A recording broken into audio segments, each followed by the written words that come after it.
اسلام کا حکم ہمیں خود عبرت پہنچانے کے لیے، اور اللہ تعالیٰ ہو سکتا ہے عالم برزخ میں ان کو سلام پہنچا دیتے ہوں، امید ہے اللہ تعالیٰ سے فرشتوں کے ذریعے عالم برزخ میں ان تک سلام پہنچتا ہو، تو اس لیے ہمیں حکم ہے۔ لیکن مردے سننے کا میری جو رائے ہے اس میں یہی ہے جو قرآن کے صاف الفاظ ہیں، انک لا تسمع الموتى ولا تسمع الصم الدعاء، کہ آپ مردوں کو نہیں سنا سکتے اور بہروں کو بھی آپ پکار نہیں سنا سکتے، تو مردے کو بہرے سے ہی تشبیہ دی گئی ہے۔ بعض علماء نے اس آیت میں تعویل کی ہے بعض روایات کے پیش نظر، جیسے حدیث میں آتا ہے کہ جب مردے کو دفنایا جاتا ہے، صحیح مسلم کی حدیث ہے، یسمع قرع نعالہ، وہ ابھی جوتوں کی آواز سن رہا ہوتا ہے کہ فرشتے آ جاتے ہیں حساب و کتاب کے لیے۔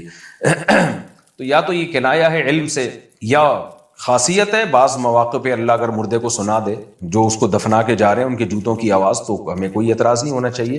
تو کبھی کبھار اللہ سنا بھی دیتا ہے، حدیث سے ثابت ہے، لیکن ہر مردہ ہر وقت جب بھی قبر کے پاس جائیں گے آواز سنے گا، اس پر کوئی دلیل نہیں ہے، بلکہ اس کے خلاف دلیل قائم ہے۔ تو میرا یہ نظریہ ہے، لیکن اگر کوئی اس سے اختلاف کرے تو اس کو گمراہ نہیں ہم کہہ سکتے، کیونکہ یہ مسئلہ اختلافی ہے، روایات دونوں طرف ہمیں ملتی ہیں۔ لیکن فقہ حنفی کا تو اصول ہی یہی ہے کہ قرآن کو سپیریئر رکھا جاتا ہے ہر جگہ، مسائل میں، فقہی مسائل میں قرآن کو سپیریئر رکھ کے بخاری کی حدیثوں میں تعویل کی جاتی ہے، تو عقیدے کا باب تو مسائل سے زیادہ ہے، تو عقیدے کے باب میں تو اور جاندار بات ہے، یعنی معیار ہونا چاہیے۔ تو اس لیے عقیدے کے باب میں ہم سب سے پہلے قرآن اور پھر حدیث کو قرآن کے مطابق، یعنی حدیث کی تعویل کریں گے تاکہ وہ قرآن کے مطابق ہو جائے، نہ کہ حدیث کو اصل بنا کے قرآن میں تعویل کی جائے گی۔ یہ فقہ حنفی کا بھی یہی موقف ہے، اور عقل سے بھی یہی قریب معلوم ہوتی ہے بات، اور میرا اور حضرت مفتی رشید احمد صاحب رحمہ اللہ کا بھی یہی موقف تھا، اور میرے بہت سے اساتذہ مشائخ ان کا بھی یہی موقف ہے، اور علماء دیوبند میں بھی اختلافی مسئلہ تھا۔ تو اختلافی ہے، اس لیے ہماری جو رائے تھی وہ ہم نے بتا دی۔ باقی جو، کیونکہ اس میں اگر آپ نہیں مانتے نا یہ، تو پھر اس میں مسائل بہت ہیں۔ پر اب مردے آپ قبرستان میں ایک طرف کھڑے ہو کے سلام پیش کرتے ہو، قبرستان میں ایک مردہ بالکل آخری کنارے پر ہے، وہ بھی آپ کی آواز سن رہا ہے، تو اتنا تو جب زندہ تھا نہیں سنتا تھا، تو خیر اللہ اپنی قدرت سے سنا بھی سکتا ہے، اللہ پہ تو کوئی چیز مشکل نہیں ہے۔ لیکن جو دلیل کے لحاظ سے زیادہ قریبی بات معلوم ہوتی ہے وہ یہی ہوتی ہے۔ حضرت مولانا سرفراز خان صفدر صاحب رحمہ اللہ تعالیٰ نے بھی اس پہ ایک رسالہ لکھا ہے، بہت جاندار شاندار، وہ بھی آپ پڑھ لیں۔ اس کا بھی خلاصہ یہی ہے کہ مردے نہیں سنتے، الا یہ کہ احیاناً جہاں سننا ثابت ہے احادیث سے وہاں ہم قائل ہیں۔ جنرلی یہ کہنا کہ جب بھی قبر کے قریب جاؤ مردے سے بات کرو یا سلام کرو وہ سنتا ہے، یہ کہیں ثابت نہیں ہے، یعنی یہ قول ضعیف معلوم ہوتا ہے، واللہ اعلم۔ یعنی میں نے تمہارے اتنے پیسے دینے ہیں، میرے سامنے یہ واقعہ ہوا، کہہ رہے میں نے قسم اٹھا کے کہا کہ تم نے میرے اتنے پیسے دینے ہیں، اس نے کہا جھوٹی قسم اٹھا رہے ہو، میں وہاں موجود تھا، مجھے بڑا غصہ آیا، میں نے کہا کہ پھر تم نے اس سے یہ کہا کیوں کہ قسم اٹھا کے کہو، یہ کہا کیوں کہ قسم اٹھا کے کہو، یہ تو بددیانتی ہو گئی نا، قسم اٹھواتے ہی نہیں، اس لیے کہ بھائی آپ یہ کہتے یار تمہاری قسم پہ مجھے یقین نہیں ہے، میں قسم ہی نہیں اٹھواؤں گا۔ لیکن جب ایک آدمی سے آپ کہہ رہے ہیں کہ قسم اٹھا کے کہو کہ واقعی میں نے تمہارے اتنے پیسے دینے ہیں، اگر وہ اس بات کے بعد قسم اٹھا لے تو پھر آپ کے پاس یہ رائٹ نہیں ہے کہ آپ اس کو کیا کہیں، جھوٹا۔ اسی طرح یہ جو خرید و فروخت میں آپ بارگیننگ کر رہے ہوتے ہیں نا، اتنے کی لوں گا، وہ کہہ رہے ہیں اتنے کی دوں گا، جب آپ نے ایک قیمت پہ کہہ دیا نا کہ میں اتنے کی لوں گا، اور وہ کہہ دے ہاں، اب آپ کے پاس نو کا آپشن نہیں، اب آپ یہ نہیں کہہ سکتے مہنگی بتا رہے ہو، مہنگی ہے تو پھر منہ سے بولا کیوں آپ نے؟ آج کل یہ فراڈ چل رہے ہیں مارکیٹ میں، زبان دے کے فوراً پیچھے ہٹ جاتے ہیں۔ تو اب مسئلہ کیا ہے کہ موسیٰ علیہ الصلوۃ والسلام کہہ سکتے تھے کہ تو نے اگر اس کو جادو ہی کہنا تھا تو پھر یہ کیوں کہا کہ معجزہ دکھاؤ، مجھ سے یہ کیوں کہا؟ لیکن اللہ نے تو دلائل کے انبار لگانے ہیں نا موسیٰ کی نبوت پہ، اللہ نے کہا کہنے دو کوئی بات۔ فرعون نے کہا میں جادوگروں کا مقابلہ کرواؤں گا، فرعون کا خیال یہ تھا کہ یہ جادوگر نہیں بھی ہیں تو اتنے سارے جادوگروں کا مقابلہ تو بہرحال نہیں کر سکیں گے۔ تو پھر موسیٰ علیہ السلام نے کہا ٹھیک ہے، پھر موسیٰ علیہ السلام نے کیا کہا، یہ بند کمرے میں نہیں ہوگا مقابلہ، موعدکم یوم الزینۃ وان یحشر الناس ضحیٰ، یہ اس دن مقابلہ ہوگا جس دن عید کے دن پوری پبلک میدان میں جمع ہوتی ہے، ان کا کوئی تہوار ہوتا تھا جن سب لوگ میدانوں میں نکلا کرتے تھے۔ یہاں فرعون کو سمجھ جانا چاہیے تھا بھائی اگر یہ جھوٹے ہوتے تو کھلے عام یہ مناظرے کا اور مباہلے کا اور بحث کا چیلنج نہ کرتے، یہ تو کہتے کہ نہیں فرعون میں مقابلہ نہیں کروں گا، دیکھو یہ جادو کہاں سے ہے، جادوگروں کو بلا کے ابھی تصدیق کروا لو ان سے، وہ بتا دیں گے جادو ہے یا نہیں ہے۔ لیکن موسیٰ علیہ السلام کہیں بھی فرار اختیار نہیں کر رہے، ٹھیک ہے بھائی مقابلہ ہوگا، کھلے عام ہوگا، بند کمرے میں نہیں ہوگا، اور وجہ بھی دن بھی بتا دیا۔ یہ بھی کہہ سکتے تھے بھائی پبلک کو جمع کر لو، پھر خطرہ اس بات کا تھا فرعون نہ جمع کرنے سے روک دے کہیں پبلک کو، تو یوم الزینہ عید کا دن جس دن ویسے ہی پبلک جمع ہوتی ہے کوئی روک ہی نہیں سکتا ان کو، فرعون میں تھوڑی سی کھوپڑی ہوتی فرعون کے درباریوں میں, وہ یہ کہہ سکتے تھے بھائی اتنے کانفیڈنس کے ساتھ قتل کر کے میرے دربار میں پہنچ کے مجھے کو تبلیغ کر رہے ہیں, ہر چیلنج قبول کر رہے ہیں, پھر میں کہہ رہا ہوں یہ جادو ہے تو اس کا مقابلہ کرنے کے لیے دن بھی بتا رہے ہیں, لوکیشن بھی بتا رہے ہیں, تو یہ غلط نہیں ہو سکتے. اس کے بعد پھر جو مقابلہ ہوا ہے, جادوگروں نے گواہی دے دی کہ یہ اللہ کے برحق نبی ہیں. پھر اس کے بعد فرعون کو اللہ نے دریا میں سب کے سامنے غرق کر دیا. تو اتنے, اور اس کے بعد بھی معجزے ظاہر ہوتے رہے, اتنے معجزے اور براہین کے بعد یہ پھر بنی اسرائیل پر موسیٰ علیہ السلام کی حجت تمام ہوئی ہے. اب موسیٰ کلیم اللہ کی زبان سے جو لفظ نکلے گا, اگر بنی اسرائیل اس کو فالو نہیں کرے گی تو یہ خدا کی بغاوت اور خدا کی نافرمانی کے زمرے میں آئے گا. اب انکار نہیں ہو سکتا. اور پھر یہ چیزیں بنی اسرائیل کی اولادوں میں تواتر کے ساتھ گئی ہیں کہ ایسا ہوا تھا. آپ کہہ سکتے ہو نا بنی اسرائیل نے جنہوں نے موسیٰ علیہ السلام کو نہیں دیکھا, تو یہ صرف چیزیں ایک دفعہ تو ہو جاتی ہیں, پھر یہ خبر متواتر ہوتی ہے جو تواتر کے ساتھ چلتی ہے. اسی طرح اللہ نے عیسیٰ علیہ السلام کو معجزے دیے, ماں کی گود میں گواہی دے رہے ہیں کہ میں اللہ کا پیغمبر ہوں, مردوں کو زندہ کر رہے ہیں, جو جن کی آنکھیں نہیں ہیں ان کی بینائی واپس ان کی بینائی آ رہی ہے. اور ایسا نہیں کہ شعبدے ہو رہے ہیں, جیسے آج کل بڑے شعبدے باز لوگ موجود ہیں, منہ سے زنجیریں نکل رہے ہیں, پتہ نہیں کیا. ان کے عمل کو دیکھو تو لگتا ہے کہ یہ نہ عمل ٹھیک ہے اور نظر کے دھوکے ہیں. اس کے بعد پھر اللہ نے محمد صلی اللہ علیہ وسلم کو بھیجا, تو آپ کو بھی معجزے دی اللہ نے. اور آپ کا سب سے بڑا معجزہ قرآن ہے, جو آج انسان پڑھتا ہے تو حیران ہوتا ہے یار, ایسی پاکیزہ تعلیمات, ایسا قانون, وراثت کا ایسا نظام, والدین کے حقوق, بیوی بچوں کے حقوق, ان کا پورا ایک حقوق کی ایک تفصیل, پھر عبادت کا نظام. یہ جو سسٹم اسلام نے دیا ہے نا, جو پوری دنیا کے سسٹم کو چیلنج کر رہا ہے کہ اس جیسا کوئی نظام نہیں ہے, یہ سسٹم ہی ایک ایسے نبی کے ہاتھ پر جو لکھنا پڑھنا نہیں جانتے تھے. اللہ کی قسم یہ محمد صلی اللہ علیہ وسلم کے برحق ہونے کی دلیل نہیں, یہ سسٹم کا پیش کرنا ہی سینکڑوں دلائل کے مترادف ہے. جس میں تھوڑی سی سینس ہوگی نا, وہ کہے گا کہ یہ جھوٹے نبی کا کام نہیں ہو سکتا. جھوٹی چیزیں اتنا عرصہ تھوڑی چلتی ہیں. ایک ایک قانون اسلام کا اٹھا کے دیکھو آپ, ایک ایک قانون, طہارت کا نظام دیکھ لو, وراثت کا نظام دیکھ لو, خرید و فروخت کا نظام دیکھ لو, ہر چیز میں اسلام نے آلٹرنیٹ پیش کیا ہے. ہم کہتے ہیں نا عدالت سے خلا لے لیا, مفتیوں سے بھی پوچھو, کیا مطلب؟ نکاح کو ختم کرنے کا ایک طریقہ ملک کا ہے, ایک طریقہ کس کا ہے؟ اسلام کا. اس کے آلٹرنیٹ پیش کیا نا اسلام نے. کیا ہو گیا بھائی؟ زندگی گزارنے میں ایک طریقہ یورپ کا ہے, ایک مغرب کا ہے, ایک ہندوؤں کا ہے, ایک عیسائیوں کا ہے, اور ایک کیا ہے؟ اسلام کا. ان کے ہاں آپ کو ہر چیز میں رہنمائی نہیں ملے گی, اسلام میں آپ کو ہر چیز میں رہنمائی. میں لوگوں سے کہتا ہوں کہ مفتی صرف مسلمانوں کے ہاں ہوتے ہیں, ہندوؤں میں مفتی, عیسائیوں میں مفتی, یہودیوں میں مفتی, ان کے ہاں لائر ہوتے ہیں. لائر کسے کہتے ہیں؟ کہ چند لوگوں نے بیٹھ کے جو قانون بنایا, اس قانون کو جاننے والے کو کیا کہا جاتا ہے؟ لائر. مذہب کے قانون بتانے والا نہیں ہوتا, کیونکہ قانون ہی نہیں ہے مذہب کے پاس. ہندوؤں میں مفتی کرے گا کیا؟ وہ گائیڈ ہی نہیں کر سکتا دو چار چیزوں کے علاوہ. عیسائیوں میں کیا کرے گا؟ وہاں روحانی ہوتے ہیں ان کے, دم درود والے, جن چڑیل بھوت اتارنے والے, پھر آشیرواد لو تو یہ مسئلہ حل ہو جائے گا. مفتی نہیں ہوتے.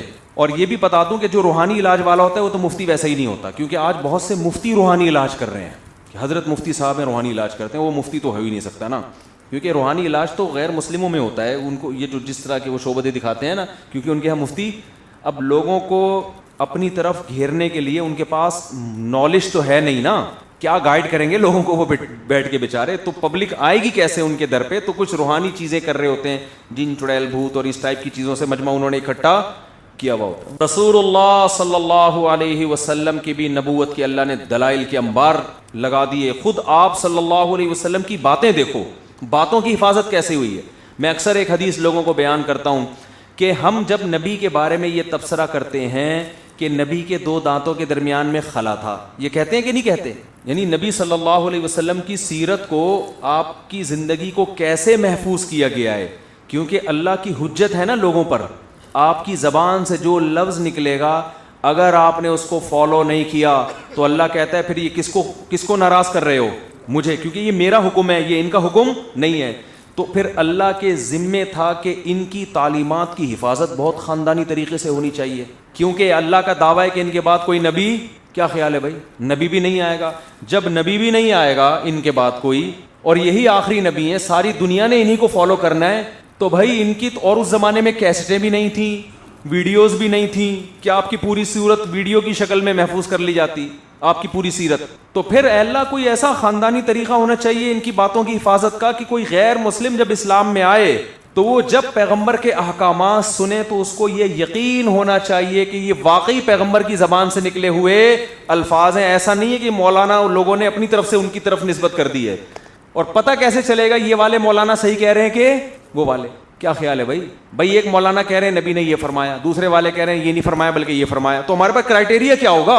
ایسا خاندانی طریقے سے حفاظت کی گئی ہے کہ آپ 1400 سال پہلے کی کسی شخصیت کو اٹھا کے دیکھیں, آپ کو ایک لفظ کے بارے میں بھی یقین سے نہیں کہہ سکتے کہ یہ انہوں نے ہی کہا ہے, مگر محمد صلی اللہ علیہ وسلم کی زبان سے جو الفاظ محفوظ کیے گئے ہیں جن کا ہماری شریعت سے تعلق ہے ان کے بارے میں پورا تبصرہ آپ تسلی کے ساتھ دلائل کے ساتھ کر سکتے ہو. اکثر میں اس موقع پہ ایک حدیث سناتا ہوں. امام ترمذی نے صرف اتنی سی بات نقل کی ہے کہ نبی صلی اللہ علیہ وسلم کے 2 دانتوں کے درمیان میں گیپ تھا, حالانکہ اس کا شریعت سے کوئی تعلق بولو نہیں. لیکن بھائی یہ کس کی بات بیان ہو رہی ہے؟ اللہ کے سفیر. اگر گیپ نہیں تھا اور امام ترمذی کہتے ہیں تھا تو یہ جھوٹ کس پر باندھا جا رہا ہے؟ نبی پر. اگر تھا اور کہہ دیں کہ نہیں تھا تو یہ بھی جھوٹ ہو جائے گا کہ نہیں ہو جائے گا؟ تو اس اتنی سی بات کی حفاظت امام ترمذی پوری سند لے کر آ رہے ہیں. حدثنا عبداللہ ابن عبد الرحمن, کہہ رہے ہیں مجھ سے بیان کیا عبداللہ ابن عبد الرحمن. حدثنا عبد العزیز ابن ابی ثابت الزہری, وہ کہتے ہیں مجھ سے بیان کیا عبد العزیز ابن ابی ثابت جو زہری ہیں انہوں نے, وہ کہتے ہیں حدثنا ابراہیم بن المنذر قال حدثنا عبد الله بن عبد الرحمن قال حدثنا ابراہیم بن المنذر قال حدثنا عبد العزيز بن ابي ثابت الزهري قال حدثنا اسماعیل بن ابراہیم ابن اخی موسیٰ بن عقبہ. ابراہیم نے اسماعیل نے بیان کیا جو موسیٰ ابن عقبہ کے بھتیجے ہیں. قال حدثنا موسیٰ بن عقبہ, میرے چچا موسیٰ ابن عقبہ نے بیان کیا. قال حدثني قریب, وہ کہتے ہیں مجھ سے قریب نے بیان کیا. وہ کہتے ہیں مجھ سے عبداللہ بن عباس نے بیان کیا. وہ کہتے ہیں میں نے نبی صلی اللہ علیہ وسلم کو دیکھا کہ آپ کے دونوں دانتوں کے درمیان میں خلط. ایک چیز کی سند چل رہی ہے بھائی. اور پھر ان تمام راویوں کے بارے میں آپ تحقیق کرنا چاہو گوگل پہ لکھ لو, آ جائے گا. گوگل پہ کہاں سے آیا بھائی؟ اس دور میں تو گوگل نہیں تھا. کتابوں میں محدثین نے ایسا محفوظ کیا ہے کہ گوگل پہ ایک کتاب کا حوالہ نہیں درجنوں کتابوں کا حوالہ آئے گا کہ امام ترمذی جس عبداللہ بن عبد الرحمن سے نقل کر رہے ہیں وہ کہاں پیدا ہوئے, کن علماء سے انہوں نے علم حاصل کیا, ان کے بارے میں اس زمانے کے لوگوں کا تبصرہ کیا ہے. پھر وہ جو ابراہیم ابن منذر سے بیان کر رہے ہیں وہ کہاں پیدا ہوئے, ان دونوں کی ملاقات بھی ہوئی ہے کہ نہیں ہوئی ہے؟ بعض دفعہ آپ بیان کرتے ہو کہ میرے پردادا نے بتایا, حالانکہ پردادا اور آپ کی ملاقات کا تصور بھی جب آپ پیدا ہوئے تھے, جب آپ کے ابا اماں کی شادی بھی نہیں ہوئی تھی, جب آپ کے پردادا کا انتقال ہو گیا تھا. محدثین میں ایسا نہیں ہوتا بھائی, دونوں کا زمانہ کیا ہے قریب, ملاقات ممکن ہے ان کی. تو یہ بحث ہوتی ہے. تو اتنی باتوں کی حفاظت یہ صرف کس کی ہوئی ہے؟ محمد صلی اللہ علیہ وسلم. اور سیرت ایسی بے داغ کہ غیر مسلم بھی, جو آپ غیر مسلموں کے اعتراضات پڑھیں نا جو نبی پر کیے ہیں, سوچتے انسان کہتا ہے کہ ان معترضین کو کوئی بھی نبی کی شخصیت پر اعتراض کرنے کا ملا نہیں. ابھی ایک ہندو کا میں نے کلپ سنا, وہ نبی صلی اللہ علیہ وسلم پر اعتراض کر رہا تھا کہ انہوں نے 25 سال کی عمر میں جو 40 سالہ بیوہ سے شادی کی ہے نا, وہ مالدار تھی تو معاذ اللہ پیسوں کی لالچ میں کی, یعنی معاذ اللہ نقل کفر, پیسوں کی اتنی لالچ تھی کہ عمر بھی نہیں دیکھی خاتون کی اور بیوہ سے بولو شادی کر. کتنا آسان جواب ہے کہ پھر تو آپ کی زندگی بڑی ٹھاٹ باٹ ہونی چاہیے تھی. جو پیسوں کی لالچ میں کوئی کام کرتا ہے تو پیسہ رکھتا بھی ہے نا, وہ کیا خیال ہے, اس کا تو بڑا بنگلہ ہوتا ہے, اس کے تو ٹھاٹ باٹ شاہانہ زندگی. ادھر حالت کیا ہے, گھر میں آ رہے ہیں کھانے کو روٹی نہیں ہے. جو تعریف کی چیز تھی کہ 25 سال میں ہو کے بھی خواہش نفسانیہ سے ذرہ برابر مغلوب نہیں ہے, بیوہ سے نکاح کر رہے ہیں, جو تعریف کی عقل استعمال کرے گا تو کہے گا یہی نبوت کی دلیل ہے. لیکن جو بے عقل ہوگا وہ اچھی چیزوں میں بھی عیب تلاش کرتا رہتا ہے. یبغونہا عوجا, قرآن کہتا ہے کہ یہ غیر مسلم قرآن میں کجی تلاش کرتے رہتے ہیں. کجی کا مطلب اتنی پیاری کتاب ہے, ایسی خوبصورت تعلیمات ہیں, مگر یہ اس میں کیا تلاش کرتے ہیں, تو جس کا کام ہی ہو نا عیب تلاش کرنا ہے, اس کو تو عیب ہی نظر آئیں گے. وہ چشمہ ہی اس نے غلط پہنا ہوا ہے.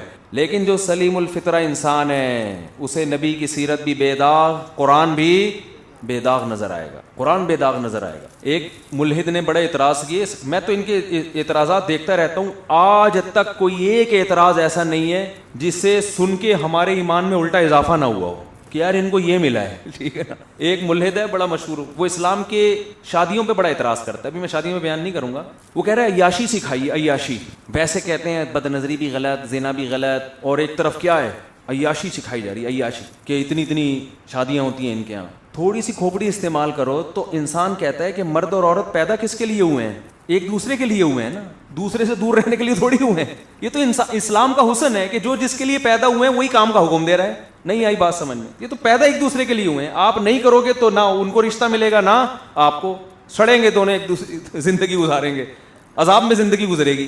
اسلام میں تو بالکل نیچر کے مطابق بھائی جس کے لیے مرد اور عورت ایک دوسرے کے لیے پیدا ہوئے ہیں تو کرو گے تو ایک دوسرے کے لیے زندگی گزرے گی نا, نکاح کرو گے تو, نہیں کرو گے تو سڑتے رہو.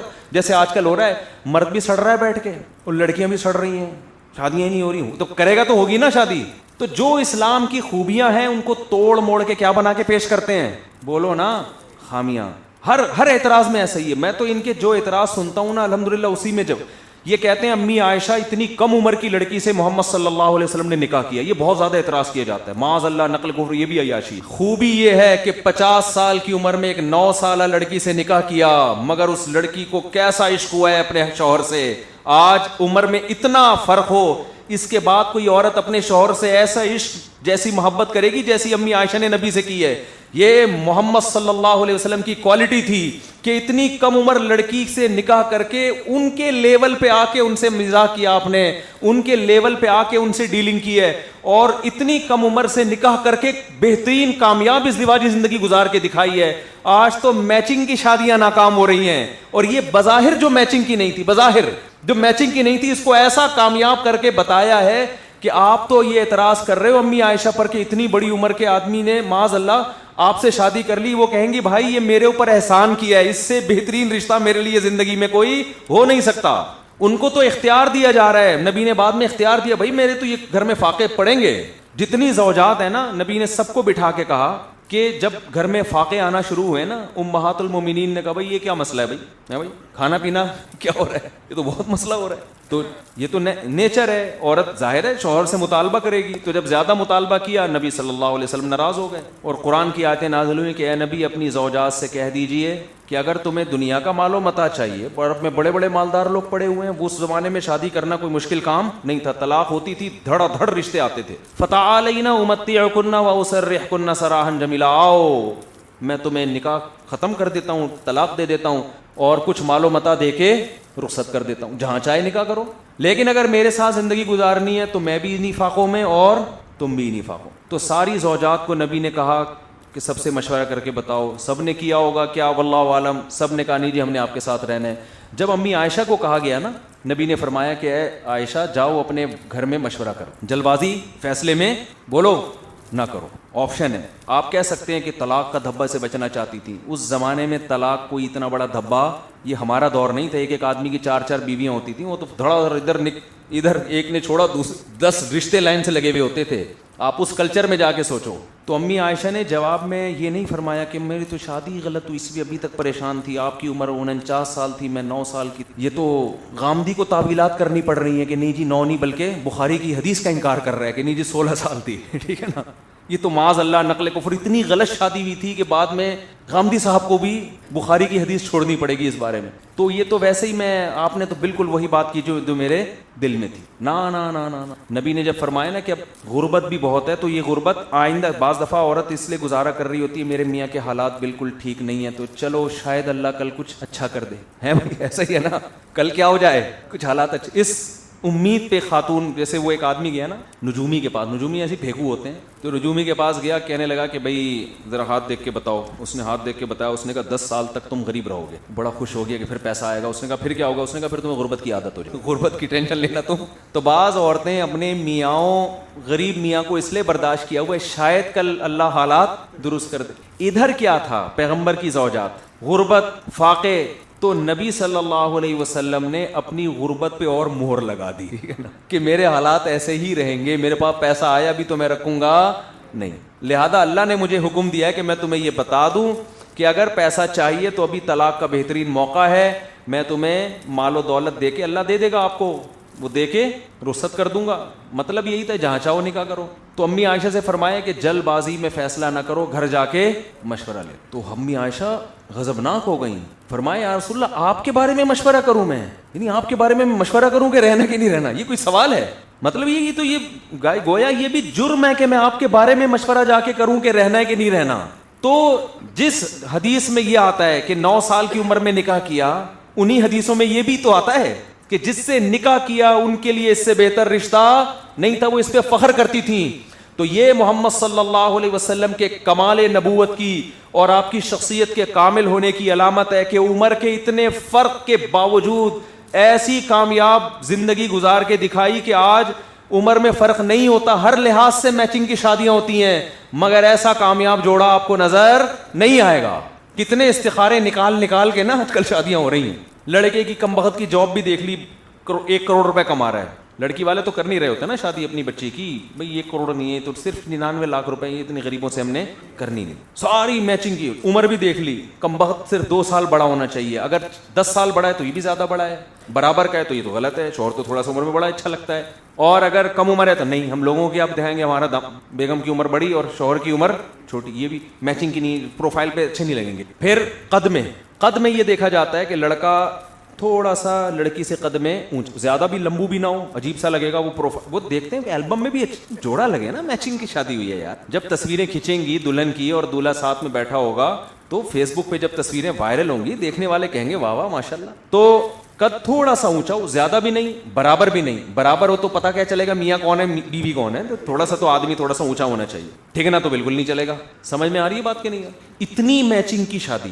کلر بھی بہت زیادہ چٹے کی کالی سے شادی, یہ چٹا ہے, اس کا نام محلے میں چٹا خان پڑا ہوا ہے, تھوڑا بہت چلتا ہے, قوم بھی دیکھی جاتی ہے. اتنی ساری میچنگ ہونے کے بعد پھر استخارے بھی نکلے, پھر یہ لڑکی اردو اسپیکنگ ہے تو یہ بھی اردو اسپیکنگ, وہ پشتو ہے تو یہ بھی پشتو, قوم بھی میچ, ڈگریاں بھی میچ ہو گئی, یہ ڈاکٹر بھی ہے, یہ بھی کم بخت ڈاکٹر, کم بخت سے میری مراد وہ والا کم بخت, ڈاکٹر بھی ہے, ایجوکیشن کے لحاظ سے بھی لیول برابر, اور اس کے بعد بھی کیا جو حالات ہوتے ہیں وہ کیا ہوتے ہیں, مجھے ایسی اس لیے آ رہی ہے کہ میں دیکھ رہا ہوں نا.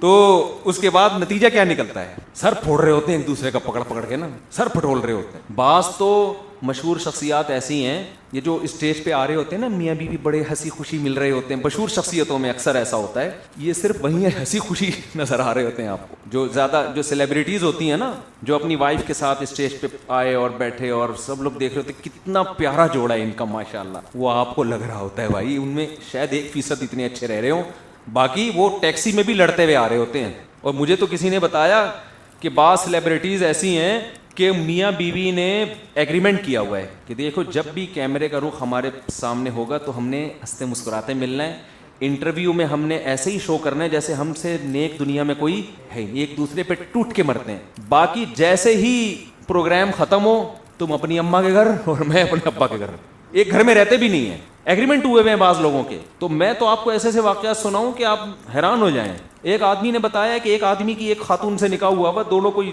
تھے کچھ عجیب سے, تو بیگم صاحبہ کا کہیں اور حساب کتاب چل رہا ہے, میاں کا کہیں اور چل رہا ہے. بیگم کو میاں کے بارے میں پتا ہے, میاں کو بیگم کے بارے میں پتا ہے, لیکن کیمرے کے سامنے السلام علیکم ہے یہ. تو ایسا نہ ہو آپ خام خواہ میں کسی کی طرف دماغ لے کے جائیں, اچھا یہ اس کی بات ہو رہی ہے, ایسا نہیں, ایسا کچھ نہیں ہے, آپ نہیں جانتے کن لوگوں کی بات کر رہا ہوں میں. تو لیکن نبی صلی اللہ علیہ وسلم کی سیرت دیکھو بھائی, کتنا فرق ہے. ایسی کامیاب نکاح چلا کے دکھایا, کیوں بتا دیا کہ بھائی عمر میں زیادہ, میں میچور زیادہ, لیکن بیوی اگر کم عمر ہے تو اس کے لیول پہ آ کے اس کے ساتھ رہنا پڑتا ہے. ہمارے نبی اپنے لیول سے نیچے آئے ہیں, ٹھیک ہے نا, امی عائشہ کی دلجوئی کے لیے جہاں سے وہ پانی پی رہی ہیں ادھر ہی منہ لگا کے پانی پی رہے ہیں, محبت کا اظہار کر رہے ہیں اس طرح سے.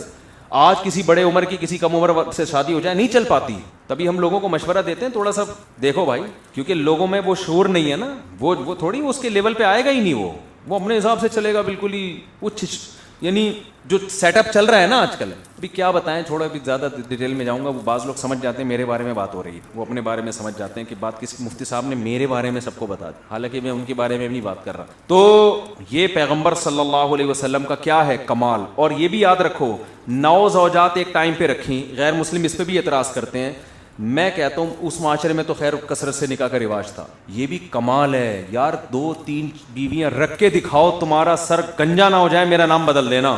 حقیقت ہے نا, 9 زوجات رکھی ہیں بھائی. یہ تو کمال ہے کہ نہیں ہے؟ یہ تو کمال ہے. یہ تو غیر مسلم کو چاہیے تعریف کرے. اور پھر بڑی بات یہ ہے کہ آپ کی ایک بیوی آپ کو فیور کر رہی ہے, دوسری اکثر مخالف ہوتی ہے. آپ کا ذرا سا اختلاف ہو یا اختلاف نہ بھی ہو تو آپ کسی کی 4 بیویوں سے انٹرویو لیں گے نا, ایک نہ ایک آ کے کچھ نہ کچھ, ساری تھوڑی خوش ہوتی ہیں. اس میں بعض دفعہ مرد خراب ہوتا ہے, بعض دفعہ عورت خراب ہوتی ہے. لیکن ہمارے نبی کی 9 زوجات میں سے ایک نے بھی آپ کے خلاف کوئی ایک حرف بھی زبان سے کبھی نہیں نکالا, آپ کے کردار پہ انگلی اٹھائی ہو یا آپ کے بارے میں یہ کہا ہو کہ یہ بیویوں کے ساتھ اچھے نہیں ہیں. تو اللہ نے آپ کے نکاح اس لیے بھی کروائے کہ بعض لوگ گھر کے باہر بڑے نیک بنے پھر رہے ہوتے ہیں, گھر کے اندر معاملات ٹھیک نہیں ہوتے. آپ کو اللہ نے 9 گھر دیے کہ بھائی اگر ذرہ برابر بھی آپ کے کردار میں کوئی شک ہوتا تو ایک گھر تو آپ کے خلاف گواہی دیتا. اگر آپ کی ایک زوجہ ہوتی تو یہ غیر مسلم کہہ سکتے تھے بھائی انہوں نے ان زوجہ کو سمجھا کے رکھا ہوا ہے کہ میرے گھر کے اندر کے حالات باہر نہ بتانا. ایک نہیں 9 زوجات ہیں, اور ان میں زیادہ تر زوجات وہ ہیں جو اسلام دشمنوں کی بیٹیاں تھیں. ایک ابو سفیان کی بیٹی جو اسلام کے سب سے بڑے دشمن, ان کی بیٹی کس کے گھر میں ہے؟ آپ کے گھر میں. وہ خدا نہ خواستہ اگر کوئی ایسی چیز دیکھتی وہ اپنے باپ کو جا کے بتاتی. تو یہ تمام چیزیں ہمارے نبی کے برحق ہونے کی دلیل ہیں.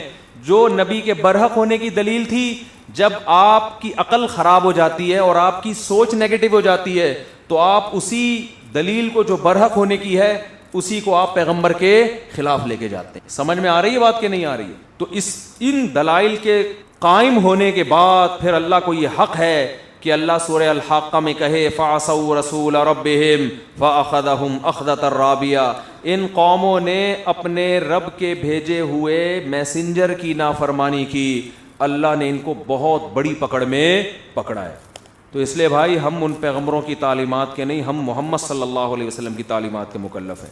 اتنے دلائل قائم ہونے کے بعد اگر آپ پیغمبر کے حکم کو فالو نہیں کریں گے, پیغمبر نے کہا نماز پڑھو, آپ کو پڑھنی پڑے گی.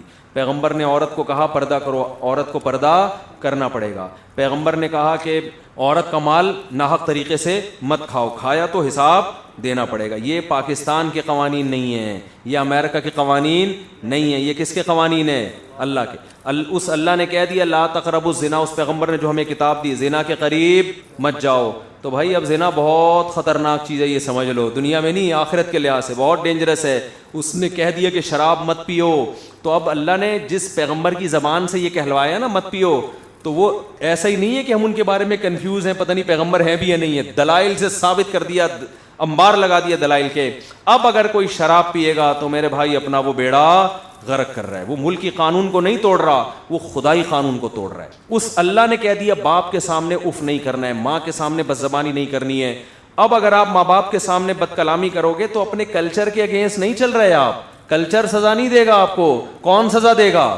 کیونکہ بعض لوگ ماں باپ کے سامنے اف کرتے ہیں کہ ہمارا کلچر ہے. بھائی بعض اولڈ ہاؤس میں جمع کرا دیتے ہیں ہمارا کلچر ہے. اب یہ خدائی قانون بن گیا ہے کہ باپ کو اولڈ ہاؤس میں جمع نہیں کرانا, ماں کو اولڈ ہاؤس میں جمع نہیں کرانا, ان کی قدموں میں جنت تلاش کرنی. اب یہ گاڈ کا قانون ہے, خدا کا قانون ہے. اب اس میں آپ کے پاس نو کا آپشن ختم ہو گیا ہے. سمجھ میں آ رہی ہے؟ اس لیے میرے بھائی داڑھی رکھنے کا بھی حکم دیا ہے پیغمبر نے, اس کو بھی ہلکا مت لو. کلچر تو کہہ رہے نہیں رکھو, لیکن خدا نے جس میسنجر کو بھیجا صلی اللہ علیہ وسلم, انہوں نے کیا کہا ہے رکھو. تو ایک طرف ہو جاؤ یا ادھر ہو جاؤ یا ادھر ہو جاؤ. اس نے خدا نے جس پیغمبر کو بھیجا انہوں نے بتایا کہ سود کیا ہے, بول لینا سب زبان سے بول, حرام ہے سود. انہوں نے بتایا کہ 5 وقت تمہیں نماز ادا کرنی پڑے گی. ابھی ہمارا کلچر نہیں ہے جمعے کو نہا دھو کے ہم مسجد میں آ جاتے ہیں نماز پڑھنے کے لیے, عید کو نہا دھو کے آ جاتے ہیں. یہ خدائی قانون ہے. آپ اس کے اگینسٹ چلنے میں بھائی یہ کس کے ساتھ بغاوت ہو رہی ہے؟ اللہ کے ساتھ بغاوت. تو اپنی جان پہ بھی رحم کرنا چاہیے, اپنی قوم پہ بھی رحم کرنا چاہیے, اپنے بچوں پہ بھی رحم کرنا چاہیے. ان کو بھی مذہب سکھاؤ, دین سکھاؤ ان کو. ورنہ ان حضرت نوح علیہ السلام نے کہا تھا نا اللہ اس قوم کو تباہ کر دے, جن بچوں کو یہ جنیں گے وہ بھی تیرے نافرمان ہوں گے, وہ بھی تیرا انکار کریں گے ماں باپ کی باتوں میں آ کے. تو اس لیے انہی کو ختم کر دے تاکہ ان کی نسلیں ختم ہو جائیں. تو ہم مسلمان ہیں, ہم ایسے بچے نہ جنیں جو خدا کے باغی. ان کو مذہب سکھائیں, بچیوں کو پراپر ڈریس پہنایا کریں, پورے کپڑے ان کو سکھائیں. بیٹا ہم مسلمان ہیں, ہم نے یہ نہیں دیکھنا کہ بڑے بڑے اسکولوں میں کیا ڈریسنگ ہو رہی ہے اور فنکار اداکاریں کیا پہن رہی ہیں. ہم مسلمان ہیں, مسلمان بچی کا ڈریس پورا ہوتا ہے. اس کو سکھائیں بچپن سے. سمجھ میں آ رہی ہے کہ بات کہ نہیں آ رہی؟ اور مائیں اپنے بیٹیوں کو سکھائیں کہ بیٹی اسلام میں شوہر کی اطاعت کا حکم ہے, میرے داماد کی بات مان کے چلا کرو. یہ کس کا حکم ہے؟ کلچر تو یہ کہتا ہے, دل تو یہ چاہتا ہے کہ میاں کو گچی پکڑ کے رکھو, اس کی غلام بنا کے رکھو, اس کی پینٹوں سے پیسے نکالتی رہو, جائیدادیں اپنے نام کروا لو. لیکن جس خدا نے محمد صلی اللہ علیہ وسلم کو پیغمبر بنا کے بھیجا ہے, اس خدا کا حکم اب درمیان میں آ گیا کہ اگر کسی کو حکم ہوتا کہ سجدہ کرے تو بیوی کو حکم ہوتا شوہر کو بولو نا. اس طرح میاں کو یہ بتا دو, بیٹوں کو یہ بتا دو کہ تمہارے ذمے جو بہو ہے اس کا سارا نان نفقہ کس کے ذمے ہے؟ بولتے کیوں نہیں؟ تمہارے. دوسری بات یہ کہ اگر یہ دیوروں سے تنگ ہے, جٹھانیوں سے تنگ ہے, تو یہ ہمارے کلچر کا نہیں ہے, خدا کا قانون ہے کہ اس کو سیپریٹ گھر لے کے. بولتے کیوں نہیں؟ تو بیٹا تو خود ہی الگ جا کے رہ لے, یہاں یہ تیری بیوی سیٹ, اس کو 10 دیوروں کے کپڑے استری کرنے پڑتے ہیں. ایسے گھرانے بھی ہیں, 50 روٹیاں پکانی پڑتی, ہر وقت جٹھانیوں کے تانے. تو ہر انسان کی ایک پرسنل لائف بھی ہوتی ہے نا, وہ لائف کا بیڑا غرق ہوا ہے. بیٹا کلچر تو یہی ہے کہ ہم سب مل جل کے اکٹھے رہیں گے, بھلے اگلا خودکشی کر کے ڈپریشن سے ہلاک ہو جائے. لیکن خدا کا قانون ہے, میری بھی بیٹی ہے, میں چاہتا ہوں کہ وہ سسرال میں ظلم نہ ہو, تو کسی اور کی پہ بھی ظلم, تو بھائی خدا کو بیچ میں لانا پڑے گا. لیکن ہمارے ہاں خدا بیچ میں اتنا آ رہا ہے جتنا میرے فیور میں تو آ رہا ہے. جہاں خدا میرے اگینسٹ جا رہا ہے وہاں ڈکشنری سے خدا کیا ہے؟ غائب. آخری بات کر کے بس بیان ختم کرتا ہوں. ابا کو چاہیے کہ بچوں کو یوں کہے کہ بیٹا ہمارا صرف کلچر نہیں ہے کہ بیٹا باپ کی خدمت کرے, یہ خدا کا. اسی طرح ابا کو چاہیے کہ وہ یہ کہے کہ اگرچہ ہمارا کلچر نہیں ہے کہ بیٹا جب کمانا شروع کر دے تو فوراً شادی کر دیں تاکہ اس کی ارننگ اس کی بیوی کی جیب میں جانا شروع ہو جائے. کلچر اس کی اجازت نہیں دیتا, مگر مذہب کا یہ. بولتے کیوں نہیں بھائی؟ ابا بچے کی شادی اس لیے نہیں کر رہے ہوتے کہ تنخواہ کیا ہو جائے گی؟ ڈیوائڈ. ماں اس لیے نہیں کر رہی ہوتی بیٹے کی شادی کہ ابھی تو کما کے لانے کا ٹائم آیا ہے, اپنے کماؤ پوت کو کسی اور کی باہوں کے حوالے کر دوں. تو کلچر تو یہی ہے, لیکن خدا اس کی اجازت. اب سوال پیدا ہوتا ہے پھر ماں کرے کیا؟ بیٹے نے کمانا شروع کیا, میں نے پال پوس کے بڑا کیا, میں نے جوان کیا, اب جب کھانے کا ٹائم آیا تو یہ پھر تو بیوی آ جائے گی, اس پہ خرچ کرے گا. تو اللہ میاں کہتے ہیں ماں کو چاہیے اللہ پہ اعتماد اور توکل. بچوں کو اس لیے نہیں پالا جاتا کہ ہمیں کما کے کھلائیں گے, ٹھیک ہے کھلائیں گے کما کے, لیکن ہم پالتے اس لیے کہ اللہ کی مخلوق سمجھتے, اس پر احسان کرتے ہیں. نہیں آ رہی سمجھ میں؟ بیٹے کو پالیں اس نیت سے کہ اللہ کی مخلوق ہے, میرا بیٹا ہے, وہ محبت ہے, اللہ کرے یہ بن جائے, باقی وہ الگ بات ہے, وہ آپ کا سہارا بنے گا انشاءاللہ. تو اللہ پہ توکل کرنا پڑے گا یہاں. سمجھتے ہو کہ نہیں سمجھتے؟ جب تک اللہ پہ اعتماد اور توکل نہیں ہوگا نا, تو یہ لالچ آپ کو کہیں کسی کام کا. میں نے غریبوں کو دیکھا ہے اپنے بچوں کی بروقت شادیاں کرا دیتے ہیں, ان کو خوف نہیں ہوتا. کروڑوں پتی لوگوں کو دیکھا ہے کہ بیٹوں کی شادی نہیں کرنے دیتے. ابے تمہارے پاس تو کھانے کے لیے اتنا ہے کہ تم تو 7 نسلیں کھاتی رہیں, ان کی طبیعت میں کیا ہوتا ہے؟ کنجوسی. تو تھوڑا دل کیا کر لو. یہاں توکل فرض ہے اللہ تعالیٰ پر, ٹھیک ہے نا. جس اللہ نے کھلایا ہے تو کوئی بات نہیں, بہو آ جائے گی 2 روٹی وہ بھی کھا لے گی, اس کا بھی انتظام اللہ کر دے گا. تو اللہ کو درمیان میں لائیں گے میرے بھائی تو بڑی ہنسی خوشی زندگی گزرے گی, چہروں پہ رونق آئے گی. بچوں کو بھی ایسے ابا سے محبت ہو جائے گی کہ میرا ابا لالچی نہیں ہے, ماشاءاللہ میرے ابا میری فکر کر رہے ہیں, تو ابا سارے پیسے آپ لے لو. بچہ خوش. بچے کو بھی پتا ہے کہ ابا آج, ایک ابا نے ایسا کیا کہ بچے کو پڑھا لکھا کے کچھ بنا کے جب وہ بن گیا نا, جاب لگ گئی, تو پوری ڈائری میں 20 سال کا خرچہ کہ اب نکال واپس دے. یہ چل رہا ہے. یہ تو جیسے کمپنیوں سے ایگریمنٹ نہیں ہوتے, 20 سال کے ڈائری نکال کے. سچا واقعہ ہے. بیٹا بھی کما کے ابا کو دے رہا, کہہ رہا بھائی میں نے جتنا خرچہ کیا مجھے. کیوں؟ ابا کو پتا ہے کہ بھائی یہ پتہ نہیں میری کیوں لبرل خاندان تھا نا, ابا کو پتا ہے پتہ نہیں میری اطاعت کرے نہ کرے, اس کمبخت کو جتنا کھلا رہا ہوں. یہ بھی ابا نے پھر بھی احسان کیا, کیونکہ ابا کو پتا ہے یہ مجھے نہیں پوچھے گا کہ دے دوں. میں کہتا ہوں یہ بھی اس معاشرے میں احسان ہی ہے اولاد پر, ورنہ ابا کہتے جا بھائی میں کیوں کروں. تو بھائی یہ باپ بیٹوں کے رشتوں میں ایسی دراڑیں پڑ گئی ہیں. ایسے لوگ آ رہے ہیں بچوں کو بول رہے ہیں تم نے ہماری خدمت کرنی ہے تو ٹھیک ہے کرو, ورنہ ہم اپنے لیے ابھی سے جمع کر کے رکھ رہے ہیں تاکہ ہمیں بڑھاپے میں